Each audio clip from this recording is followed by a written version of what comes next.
Hey dancers, welcome back to our channel. I'm Julie and I'm the owner and one of the instructors here at Broche Ballet, a ballet school for adults in Denver, Colorado.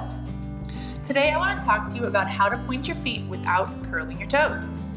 Before we get started, if you're enjoying our videos, please do make sure to like, subscribe, give them a share and all that good stuff. It really does help us out. So let's get started. So when you point your feet, it is a little hard to tell when you're wearing ballet slippers. It's hard to tell what everyone else is doing with their feet and what you should be doing with your feet and what your feet are actually doing. So I would recommend practicing this with bare feet so you can actually look at your feet and see what they're doing. So when you point your foot, whether that's in a tendu, in a soda shot, in a balance, whatever you're doing when you point your foot, as you know we do a lot of that in ballet class, you want to make sure that your toes are not curling under. So pointing your foot does not mean curling your toes. A lot of us feel like it will get a better point or a more archy looking foot if we really curl those toes under, but that is not what we want to do to point our feet. We actually want to point our feet with our toes completely straight. If this was an example of my foot or an analogy of it, you'd want to point your foot by just almost paddling your toes down as opposed to curling them under.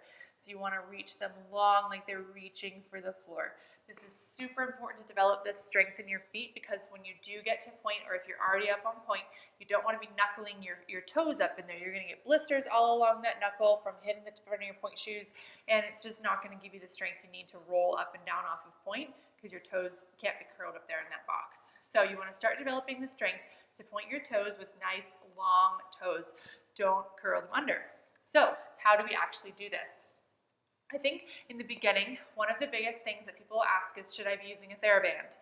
Well, yes, eventually. I think when you are starting to figure out how even to do this, how to point your toes without curling them under, I would not recommend getting started with a TheraBand to start off with, because that TheraBand is going to confuse your foot a little bit. Your foot, if it's not strong enough, won't be sure how to get the TheraBand to point all the way, and so therefore you might end up curling just for the sake of getting the TheraBand to point. So I would recommend getting started while you're trying to learn this concept without a TheraBand, without shoes, with no crutches, nothing to hide your feet. So I think the best way to get started is to give your feet a little bit of feedback. So I like to actually put my hand under my foot and think about pushing my toes down into my hand. This is going to give the backs of my toes some feedback.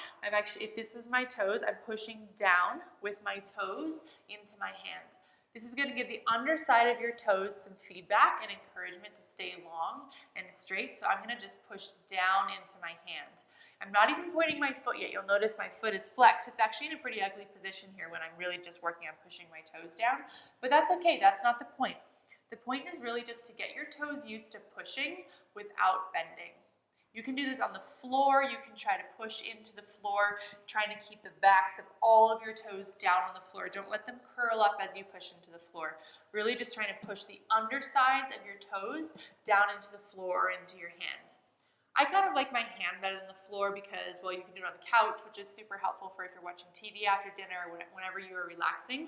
You can feel that. And then also I like to feel in my hand. I like to also just feel my toes because it kind of gives you that two-way feedback. So after you kind of get comfortable with this, it might take you a few days, it might take you a few weeks. I mean, you're really developing a whole new set of neural pathways down to your toes. You've never had to tell your toes to do this before. Why would you have had to tell your toes to do this before? It's a totally new thing that your feet have to do. So once you get the hang of this feeling of pushing into the toes, then you can kind of stretch that foot out and experiment with it. So start by flexing your foot, then point your ankle and try to keep your toes pulled all the way back and up to the sky. So really pointing the ankle, but not yet pointing the toes. Then this is the hard part. This is the crux of the whole thing. As you point those toes, you want to reach them long, like they're reaching out to the wall across from you. You want to reach them out, not let them tuck under.